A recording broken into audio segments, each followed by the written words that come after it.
On a DC et quel elo j'avais dit? Quelqu'un s'en souvient? J'ai oublié. Platine? Émeraude? Je crois que c'est l'un ou l'autre. Platine 4 je crois. Un OTP, Samira. Platine 4. Oh. Avec le skin. Un mal le fait check. On va revenir en arrière déjà.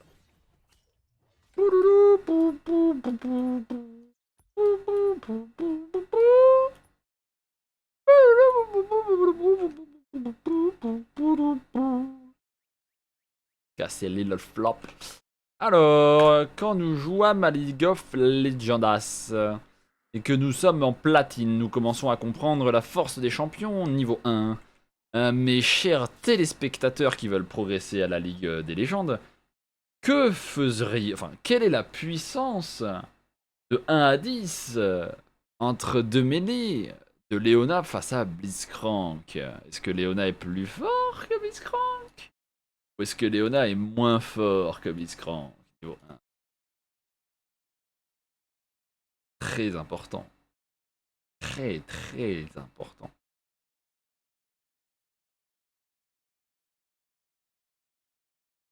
Dire qu'on sait les replays combien de temps? J'en ai aucune idée, mais c'est surtout si c'est le patch d'avant, c'est mort.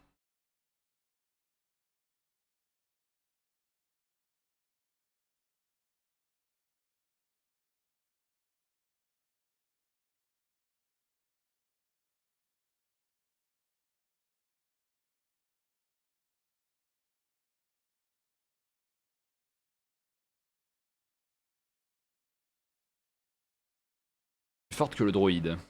Bien oui. C'est exactement ça qu'il faut comprendre. Hein. C'est que niveau 1, tu ne peux pas, avec Blitzcrank, te battre contre Leona. Tu peux grab la DC adverse, mais tu ne peux pas gagner le 2 contre 2 front to front. Comme ça. C'est donc ça qu'il faut comprendre, c'est que Blitzcrank ne peut pas, et Samira non plus, fake check et 2v2 niveau 1 face à Leona MF si vous n'avez pas la position dans les buissons. Et pour avoir la position dans les buissons dans ce 2v2, ce n'est pas possible. Pour l'avoir, par contre, vous pouvez l'avoir. Comment on fait?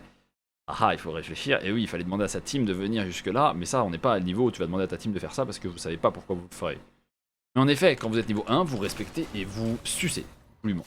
Simplement. Le temps que la wave arrive et que vous puissiez prendre votre niveau 2 qui vous permettra de jouer. Ou alors qu'un grab parte sur MF, tout simplement. Même si le grab niveau 1 avec Samira, c'est un peu galère. Et maintenant que tu as perdu ta tenue de lane, eh bien, tu n'as plus de game, tout simplement, avec Samira. Parce que le seul point fort de Samira, c'est...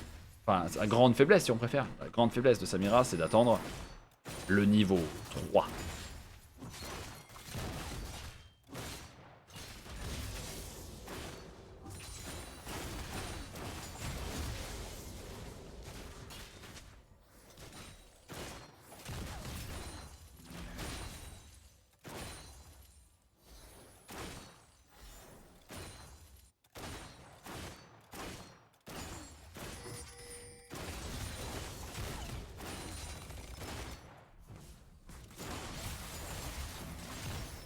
Et donc, maintenant que t'es niveau 3, regardez, on regarde niveau 3.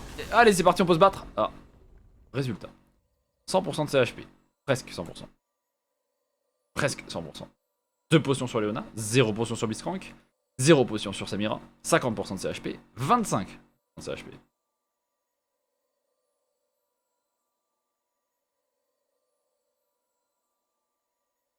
Le but quand vous jouez Samira, c'est de comprendre que vous avez besoin d'attendre le niveau 3 pour jouer.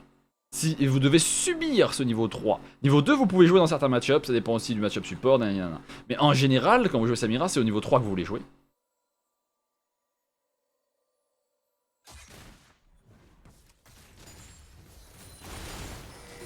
Et là, vous n'êtes plus en état, à 2, de jouer le 3v3, le 2v2. Donc vous êtes baisé parce que vous n'allez jamais choisir quand vous pouvez base, vous allez vous faire dive à un moment ou à un autre, vous allez perdre des summoners, vous allez juste perdre une ou deux waves d'XP et de gold. Voilà, exactement. Parce que vous avez griffe le niveau 1 et le niveau 2 et ainsi de suite. Double kill. Execute. Pas voulu barrière. Grave, ça lui donne un base rapide. Hein.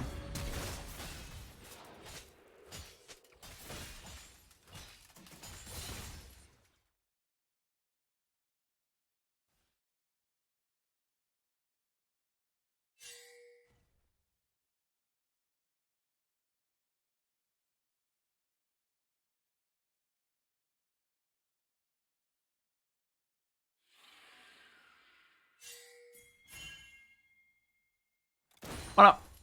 C'est pas pour rien que je suis faire. Hein. Oh que oui.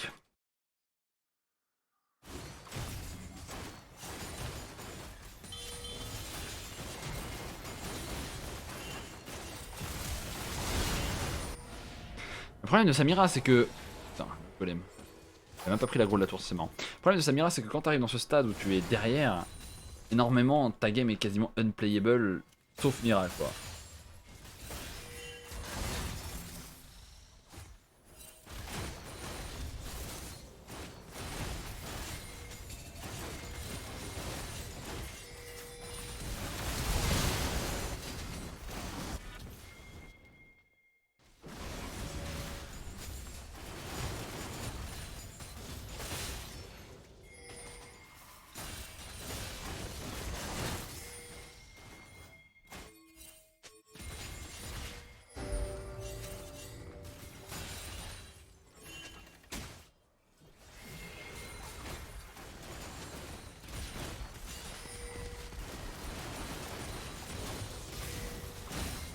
Voilà.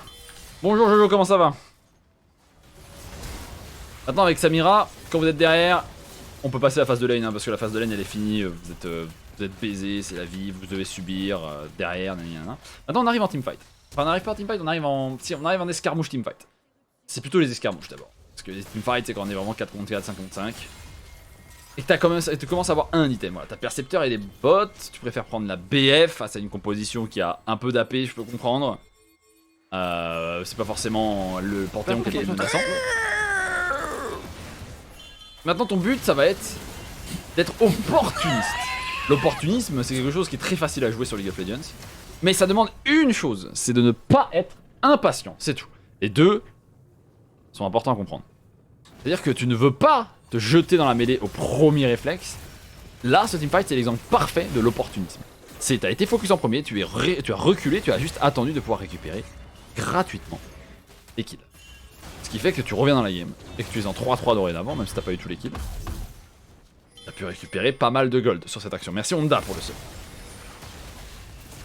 Et Samira c'est vraiment ça, c'est savoir être incisif et one shot quelqu'un, mais c'est aussi savoir être opportuniste, pardon. Et là par exemple, quand tu regardes ce fight, t'es bien content d'être dans cette position. T'es derrière, tu prends aucun risque. Le seul problème c'est que tu focuses ta Leona, et donc la Leona bah elle peut juste Q on CD dès que t'appuies sur R, même si elle l'a pas fait. Mais c'est fine. T'es quand même bien revenu dans la game malgré l'early qui était très compliqué où tu as totalement griffe niveau 1. N'oublie pas, l'idée c'est d'être opportuniste, putain j'ai du mal hein. Et voir que ton Blitzcrank a loupé son grab, c'est très bien de reculer et de ne pas prendre le 2v4. Même si beaucoup ici auraient pu le prendre. Ah, le prendre. Le tenter, parce que le prendre, c'est aucune chance que ça passe.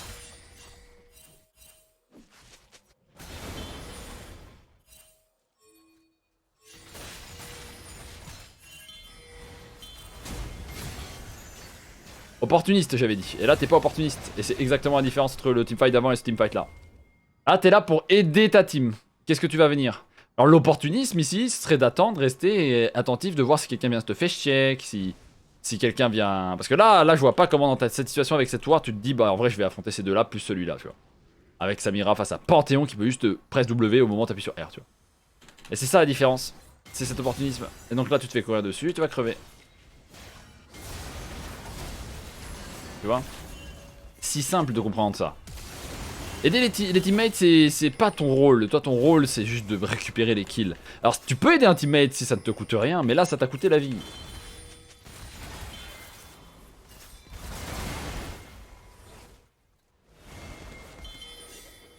Ah, pareil, tu vois, tu veux aider ton teammate, ok. Attention, est-ce que ça te coûte la vie ou pas? Toi, ton focus que tu veux, c'est la MF. Voilà.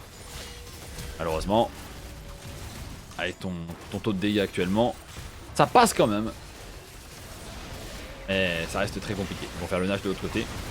Toi, ton but, c'est vraiment ce côté égoïste, opportunisme.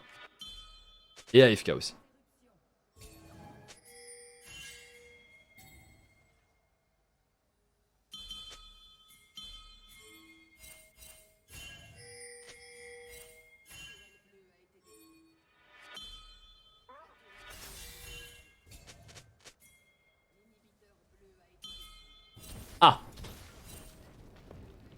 Seulement 3 minutes à la base.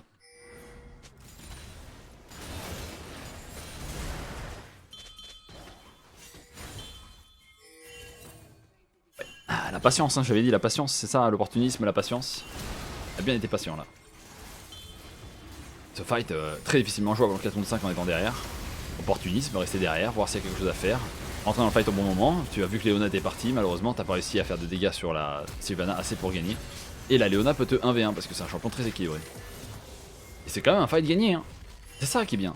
Si tu vois que la différence tellement c'est bien League of Legends, si tu vois la différence entre un fight qui est bien pris par Samira, où t'es opportunisme, même si c'était teammate qui est un peu carry, et un fight où tu go YOLO et que tu es totalement abruti. On va voir si celui-là justement c'est un fight où t'es patient. Ah oui, le Rengar est patient, ouais.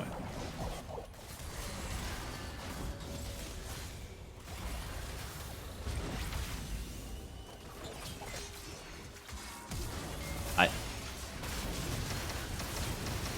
Si t'avais été Émeraude, un peu plus patient, Challenger Naafiri, et donc un peu mieux Émeraude. positionné, Peut-être qu'on a une mauvaise vision de la chose. c'était On va aller winnable. voir nos analystes sur le plateau d'ici une petite. Un peu plus patient et un peu mieux positionné, c'était Comment winnable. Parce que t'aurais eu un bon ulti comme là, mais simplement que t'aurais été beaucoup plus haut en HP, t'aurais pu mettre des resets de E. Et malheureusement, tout est parti parce que tu as été mal positionné et impatient. Merci Morluc pour le 5ème mois de Prime.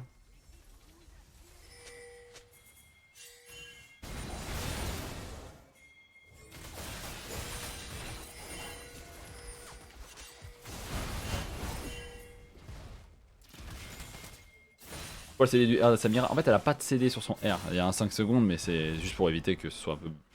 Je sais même plus pourquoi ils avaient fait ça. C'est par rapport à ses rangs qu'elle a comme dans son passif. Tant qu'elle est S tier, elle peut. Après avoir utilisé une fois son ulti, elle doit repasser S tier pour ulti. Ça peut ulti plusieurs fois dans un fight.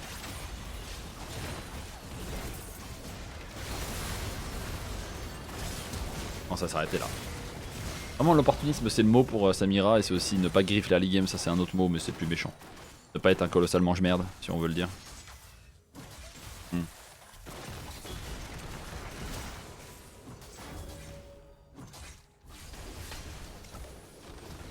Pour le stack, faut qu'elle tape. Hein. Ouais, faut qu'elle tape avec un spell différent de celui précédent. C'est pas si simple à expliquer. Hein. C'est pas si simple à expliquer le passif de comment il fonctionne Samira parce que chaque spell est différent. Il faut qu'il soit différent.